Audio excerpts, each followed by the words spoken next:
Yes, we're back. You're listening to the Entrepreneurial Web, a little bit more blues from my album I started on 10 years ago.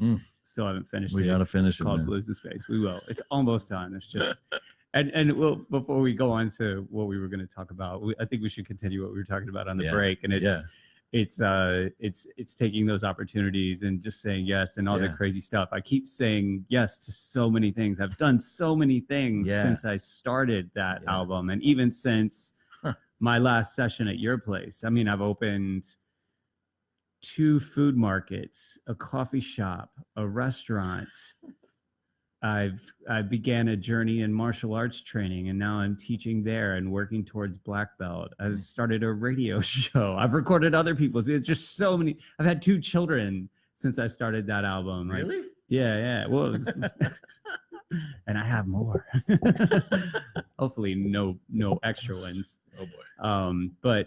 But we were just talking about taking risks and saying yes. Yeah. And knowing this might not work out like this. You were talking, why don't you digress a little further? You were talking about this offer from Lifetime that you just got. Yeah. I mean, like right now I think of 3 things that I am. I'm 3 different businesses. I'm Hot Peas and Butter, hotpeasandbutter.com.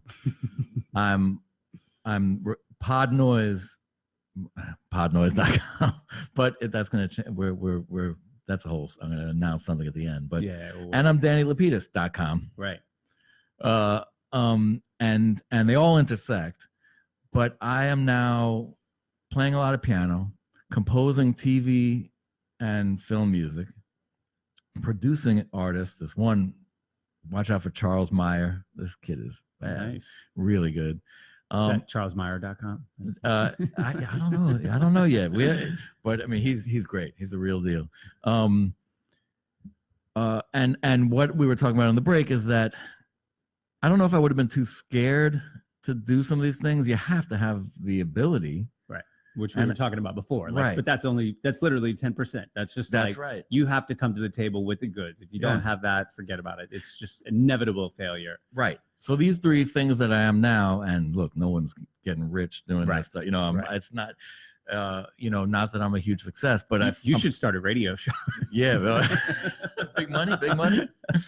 No, but that the idea that you're confident in yourself and you feel like, okay, I can knock on another door. Yeah, only comes when you feel like, okay, I've got the goods, and now I've handed something in.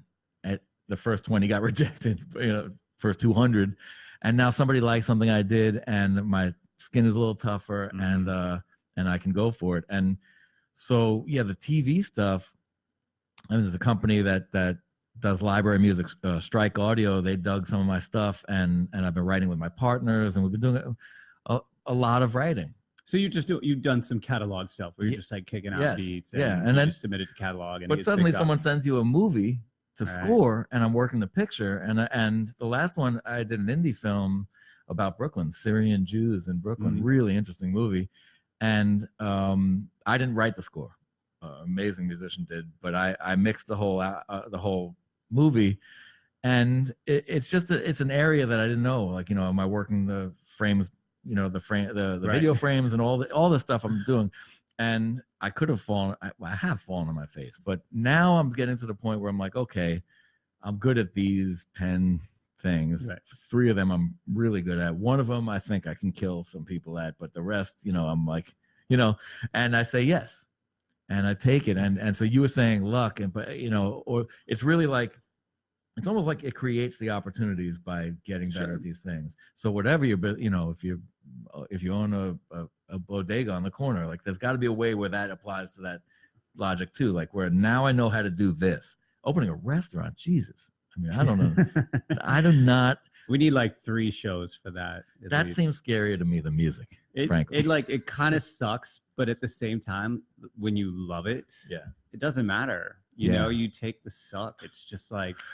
Well, that's the other thing I was going to say too. Like, you go on vacation, you're never really on vacation. You're an entrepreneur. You're always thinking about your business. However, you're learning into your hopefully 80s. Hopefully, I'm getting better now at mixing records. I just mixed something and I was like, oh, this is real. And Dave Darlington, one of the finest guys in town, was like, oh, your mix is great and we're buddies, we're hanging out. I'm like, oh, I'm hanging out with Dave Darlington. Right. And then I learned that I'm doing something I could be doing better, and new technology comes out, and it's always fun. Right. Scary and fun. But it's beautiful. It's beautiful. Yes. I was telling Sam on the way in, I heard there was like a guy directing traffic on the street and this lady, like office type, walking down the block, and they knew each other. Wow. And they were like, we're almost there. Like they were talking about Friday, you know, was obviously and I just laughed and I was like, there is no Friday. That's right. And I don't want a Friday. Like if that's what you're working for, like that's right. That really sucks, right? It's like I love every day to get up and open up the books on everything and just be like, what are we hitting at today? And some days it's all of it. Some days it's restaurant, martial arts, music, just all of it, all in one day. Right. It's fantastic. I love it. You know, you got to be organized though, right? I mean, you have to have some sense of organization. Yeah. Which I lacked. I said it before. My sock drawer looks really nice. Like you mentioned that. Yeah, that's important. You got to have a good sock drawer. Right. But you know, we were talking about failure and taking those risks. And another friend of mine who's a business owner and really like a huge Tony Robbins fan and just always talking about digging deeper. Yeah, a super interesting guy. And I was totally, you know, skeeved out by all that stuff previously, but lately I've just heard the right messages from it, and I'm like, no, there's some value there. Yeah. But we were just kind of talking about like what CEO hasn't had like major failure before, you know, like these are guys that are at the top of their company that are on these big major companies. Like, they must have just like, I mean, my failures have been pretty small, like nobody will remember them, you know, but some of these guys, it's like in the media, you know, like complete, they've got like very public, and they bounce back with like millions and bazillions of dollars and like might have been small. So it's like it's par for the course, you know, if you're going to small, step out and say it's small, but it's all relative. I mean, my most embarrassing failures were pretty crappy, you know, at the time, right? But like right now, you're smiling, you know. Yeah, well, I have a couple things I'm working on, and one of them may fail. You know, somebody might not. As a mix engineer, you're only as good as your last mix. That's a big quote. Right. You're only as good as that. So you can be Tony Maserati.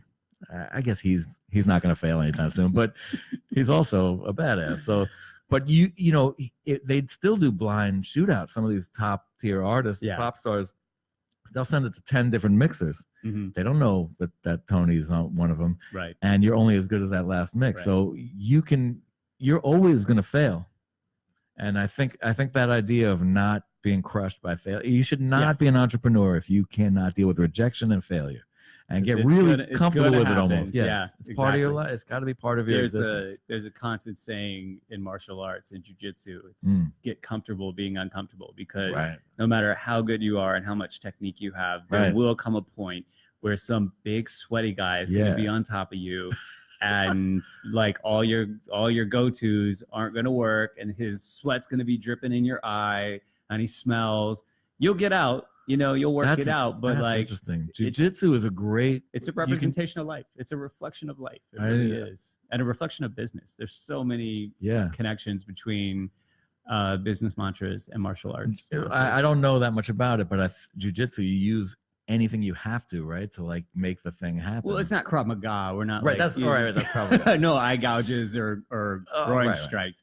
It's but more, like when they way back in the day when they used gis and they would choke people with gis. I mean, even in the 1800s, it was treachery. There was weapons, but you use lapels, you use sleeves to choke. I mentioned it just because that metaphor for like, you know, you do what's necessary to get to wriggle your way out of something or into something, but also utilizing the path of least resistance. So not always being head on and saying like, I'm insisting on doing it this way.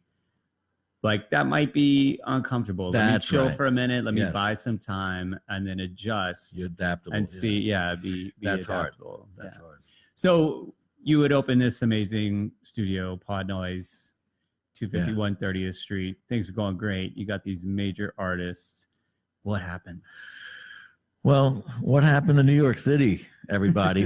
What the hell happened? Some corporate monster bought the building. Disney's taking over everything. This was probably Google. I don't know, but it's been a music building for 35 years, 40 years.